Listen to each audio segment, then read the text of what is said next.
me, Sarah Jane, driving to the gym, and sometimes when I'm driving, I get thoughts running through my head, and I feel the need to maybe speak on things that might be affecting myself or others, or things that I've gone through that I feel like I can maybe help somebody out. So today's topic is grief, and I have known a lot of people have lost people recently, due to all different circumstances, because, well, death is the only thing that is promised in life, and one day we will all be there. And sometimes that's a scary thought. It's something that I have struggled with myself. I think I struggle more now than ever because of my near-death experiences. Sometimes people get peace after that, but I didn't have any crazy experience. I didn't see anything, or God didn't talk to me, Jesus didn't appear to me. Some of these stories we hear, I didn't see an angel or a light. And in some ways, that worries me too, but to be fair, I don't believe my heart completely stopped either, but I was so close to death's door. And I think, people expect that when someone passes away, you're going to have a certain type of feeling.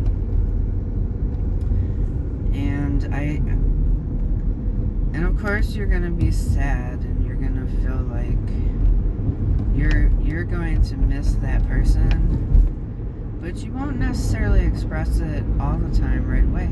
Some people cry a lot, some people cry a little, and some people don't cry at all, and that's perfectly normal. Just because you don't cry and show it externally doesn't mean that you don't miss that person just as much as the next person does. Sometimes our grief takes a while to process, and we go through stages, of course. And there are stages to grief. Thinking off the top of my head, there's denial and acceptance. Those are two big ones. Oh, I took a psychology class, and we studied this in both. Actually, I took 3 psychology classes.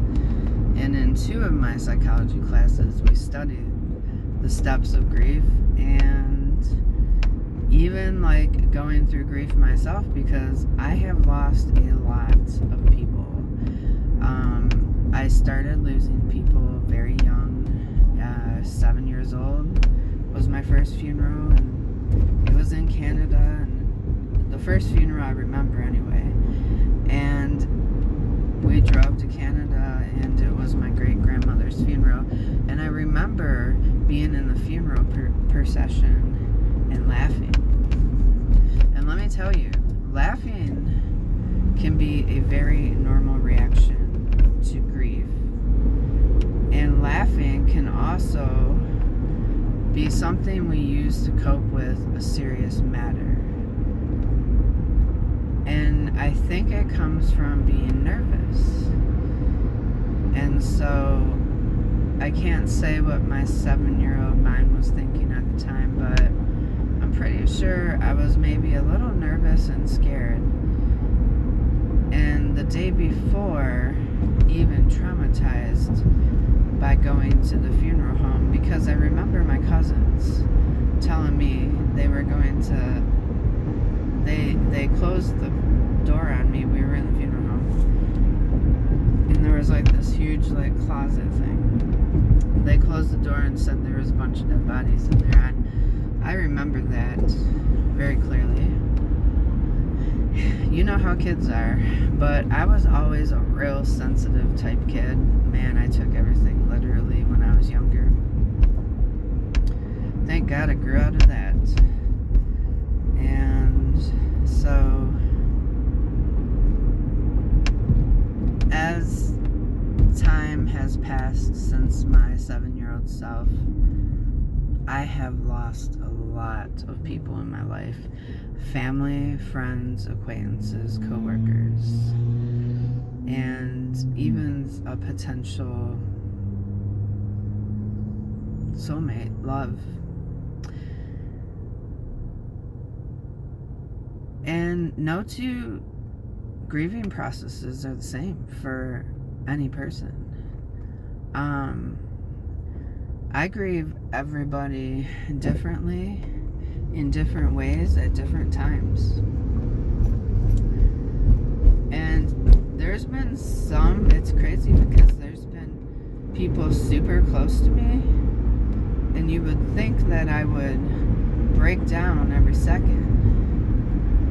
And then there's been people that were just acquaintances, but I took it really hard.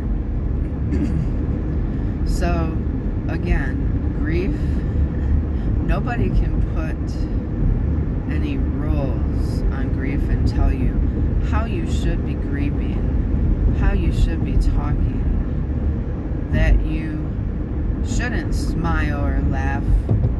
But you know what? That's what our loved ones would want us to do. They would want us to celebrate their life and their next life, as I believe we do go somewhere.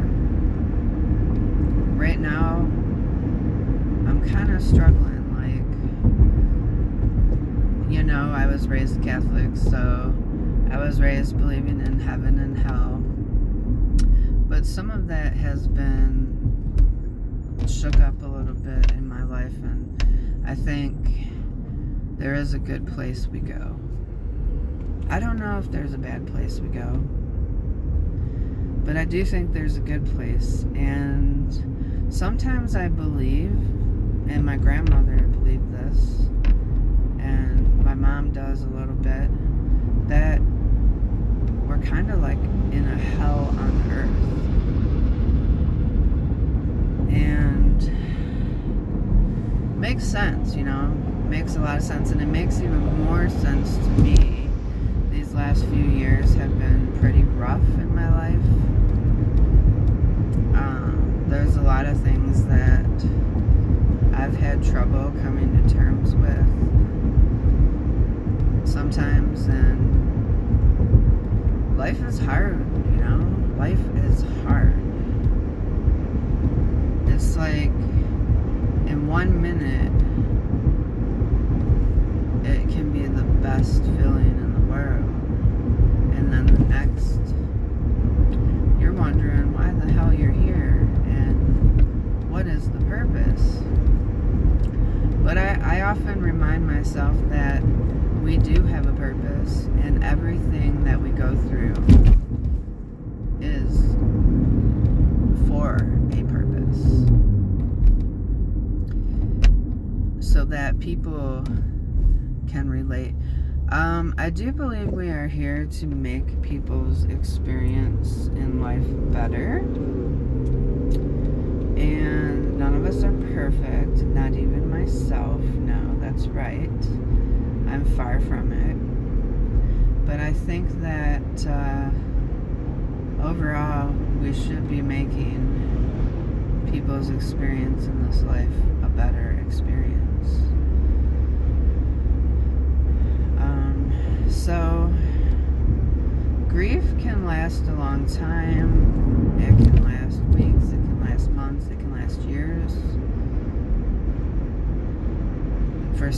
never goes away. Some people,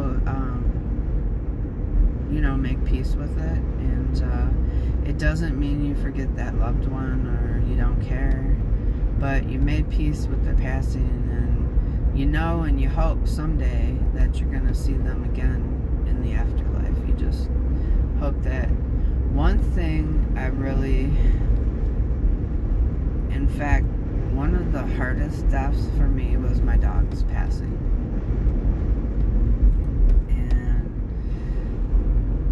Anyone that has not owned a pet that they've been close with probably wouldn't understand that. But I spent a lot of time with my dog.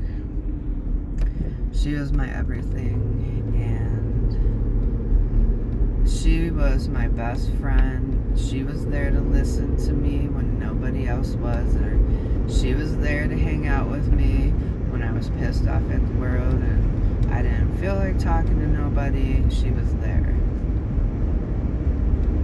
She was there in all the good times and all the bad times. And of course my family was too.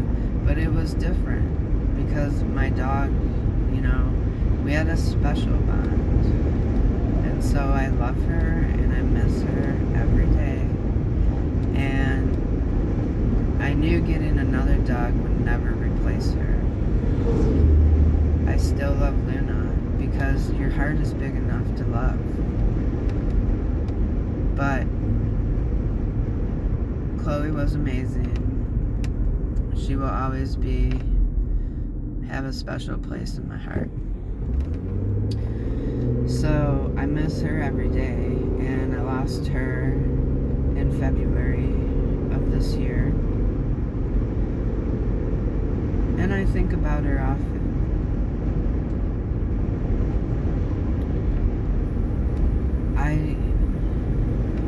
And I hope someday we are reunited with our pets, because I would love to see her again. I would love to see her again. She had a good spirit. She really did.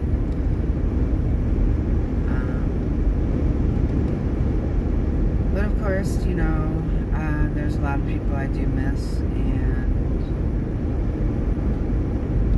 and I know there's people here that if they were to pass too, I'd be so devastated and not know what to do with myself. And I try not to think about that. But again, that's the reality of life. And it will happen. It's inevitable.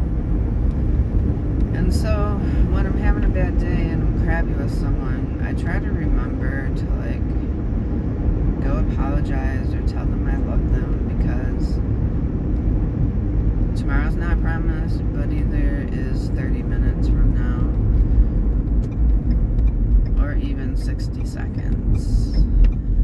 So I want to make sure the people in my life know that I love them unconditionally.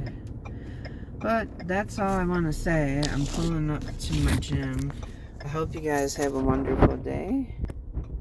And I'll talk to y'all later. Bye.